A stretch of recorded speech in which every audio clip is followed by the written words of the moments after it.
Assalamualaikum warahmatullahi wabarakatuh. Selamat sore teman-teman. Kembali lagi di channel Papa Muda Slow.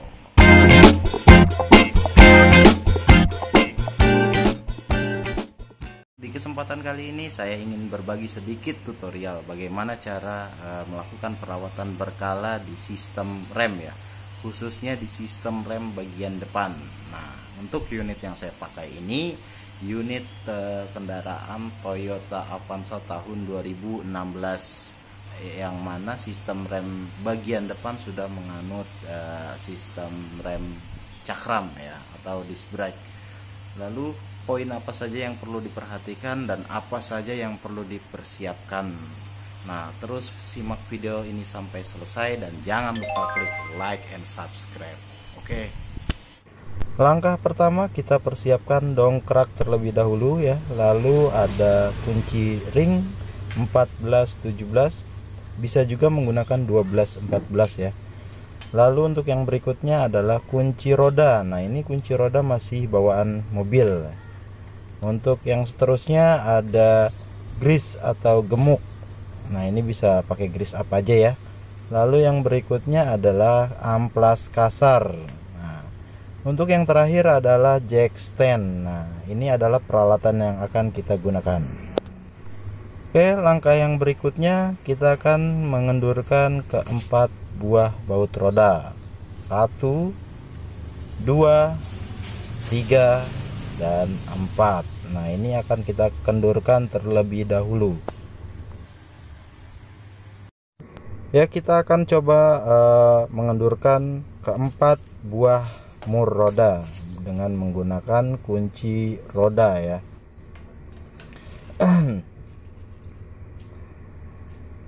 Kita akan kendurkan seperti ini, dan jika teman-teman merasa kesulitan bisa teman-teman tambahkan pipa ya untuk mempermudah proses pembongkaran atau proses pengenduran mur roda. Nah, seperti yang saya contohkan ini, saya menggunakan sambungan sok ya. Jadi pipa tidak ada, bisa menggunakan ini juga. Dan jika teman-teman ingin menggunakan seperti ini, saya sarankan hati-hati ya, karena takut melejit. Karena yang menyanggah itu hanya ada di kunci soknya saja. Lebih baik menggunakan pipa. Nah, setelah semuanya kendur, jangan dulu dilepas murnya. Kita dongkrak terlebih dahulu dengan menggunakan dongkrak yang standar ya, yang standar, yang aman tentunya. Nah, saya sarankan sih menggunakan minimal dongkrak yang seperti ini. Nah, ini karena ini lebih simple dan lebih aman dan nyaman ya. Karena dongkrak bawaan mobil itu menurut saya kurang aman untuk posisi seperti ini.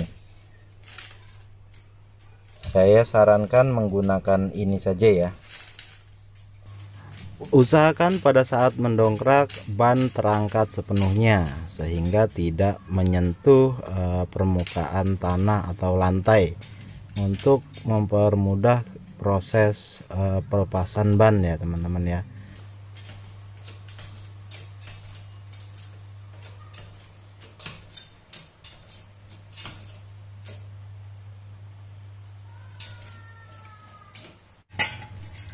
Jika ban sudah terangkat sepenuhnya, kita akan membuat pengaman dengan menggunakan jack stand.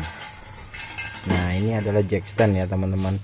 Kita gunakan ini sebagai pengaman, yaitu sebagai titik tumpu kendaraan, agar beban kendaraan terfokus dengan jack stand, bukan terfokus di dongkrak. Karena dongkrak sendiri sifatnya hanya sementara ya, bukan untuk selamanya ataupun untuk dalam jangka waktu yang panjang. Oke, langkah berikutnya kita akan melepas keempat buah mur roda. Kita akan terlepas terlebih dahulu keempat-empatnya dengan menggunakan kunci roda ya. Jangan menggunakan kunci pipa. Ingat, menggunakan kunci roda. pelan-pelan saja, jangan terburu-buru agar kita selamat sampai tujuan. Nah, seperti ini kita lepaskan keempatnya, keempat roda, dan jangan disisakan ya, dilepaskan ya. Setelah terlepas, murnya dikumpulkan jadi satu agar tidak hilang. Setelah terlepas semuanya, baru kita bisa melepas roda dari dudukannya. Nah, di sini sudah terlihat jelas komponen-komponen sistem rem. Tapi terlebih dahulu kita akan menurunkan dongkraknya agar titik tumpu terfokus pada jack stand. Ini menghindari hal-hal yang tidak kita inginkan, karena jika tertumpu hanya pada dongkrak itu beresiko terjadinya kecelakaan kerja. Oke, next. Selanjutnya di sini kita bisa melihat ya, di bagian belakang kaliper ini ada baut berukuran 14, ada 2 buah baut atas dan bawah. Nah, ini salah satunya akan kita lepaskan dengan menggunakan kunci ring 14. Nah, ini adalah penampakan kaliper ya, kaliper brake kaliper. Kita akan terlepas terlebih dahulu baut yang berada di belakang dengan menggunakan kunci 14 ring. Jangan menggunakan kunci pas ya, ini menghindari baut slack. Kita bisa menggunakan kunci sok atau kunci ring, ini lebih aman. Kita kendurkan ke arah kiri ya, selayaknya mengendurkan baut, yaitu ke arah kiri, dan kita lepaskan.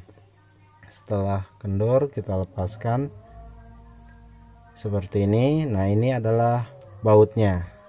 Baru kita angkat kaliper. Nah, seperti ini. Ini sudah terangkat dan kita sekalian cek sliding kalipernya. Nah, ini yang saya goyang-goyangkan ini adalah sliding kaliper. Jika ini macet, maka ini akan beresiko rem macet juga. Nah, ini masih bagus ya.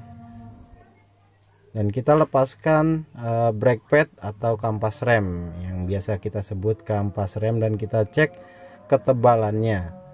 Nah, untuk yang saya lepaskan ini masih cukup tebal ya, jadi masih bisa terpakai. Dan yang saya pegang ini adalah indikator rem yang sudah tipis. Jika sudah tipis, maka besi yang ini akan bersentuhan langsung dengan disc brake atau piringan cakram, sehingga akan menimbulkan bunyi. Nah, ini adalah indikator kampas rem sudah mulai tipis atau segera untuk dilakukan penggantian, seperti itu. Lalu kita siapkan ke amplas kasar dan kita amplas permukaan kampas rem. Ini tujuannya untuk meratakan dan membersihkan sisa-sisa geram yang ada pada permukaan kampas rem seperti ini. Kita amplas sedikit saja, jangan terlalu banyak ya, karena kalau kebanyakan diamplas maka kampas rem akan habis. Kita juga bisa mengamplas permukaan disc brake atau permukaan cakramnya dengan menggunakan amplas kasar tersebut. Kita amplas seperti yang saya contohkan dengan cara sambil diputar. Nah, ini bertujuan untuk membersihkan permukaan dari karat ataupun benda-benda asing ya teman-teman ya. Dan kita bersihkan. Setelah semuanya dibersihkan, maka kita akan lanjut. Seharusnya untuk pembersihan ini kita menggunakan angin ya, tapi berhubung di sini nggak ada kompresor, jadi kita bersihkan secara manual saja. Iya, memang kurang maksimal, tapi ya lumayan lah daripada nggak dibersihin sama sekali ya. Harusnya menggunakan air gun agar kotorannya bersih. Nah, ini kita akan gunakan grease untuk melumasi ya.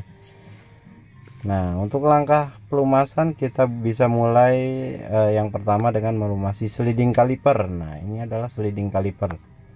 Kita lumasi terlebih dahulu, kita bersihkan grease yang dulunya agar kita bisa mengganti dengan grease yang baru ya, supaya kondisi sliding kaliper tetap bagus, tidak macet, karena jika macet beresiko terjadinya rem macet. Nah, kita pasangkan lagi jika sudah dilumasi. Jangan lupa kita cek juga karetnya ya. Jika karet penutup debunya sudah mulai sobek, maka kita lakukan penggantian, segera lakukan penggantian, karena jika dibiarkan secara terus-menerus maka kotoran atau air akan cepat masuk dan menjadikan karat yang akan berakibat korosi dan sliding kaliper macet. Maka untuk antisipasinya sebelum sliding kaliper macet, maka kita lakukan penggantian ya, seperti itu. Jika sudah dilumasi semuanya, kita akan melumasi bagian dari brake pad. Nah, kita lumasi bagian belakangnya ya, jangan bagian depannya, karena kalau bagian depan yang dilumasi maka remnya tidak akan pakem seperti itu ya. Jadi kita lumasi bagian yang bersinggungan atau bersentuhan dengan kaliper ya, yang seperti saya contohkan ini adalah bagian-bagian yang bertumpuan atau bersinggungan dengan kaliper. Terlebih dahulu kita bersihkan ya. Sebaiknya sih menggunakan brake cleaner ya, pembersih sistem rem. Tapi berhubung lagi-lagi nggak ada, jadi kita lakukan secara manual. Nah, setelah semuanya dilumasi, maka kita akan mulai memasangnya. Seperti ini, kita pasang kembali, dan kita akan cek karet-karetnya ya. Nah, yang seperti saya sebutkan barusan, di sini ada karet penutup debu di piston kaliper ya. Ini adalah piston rem.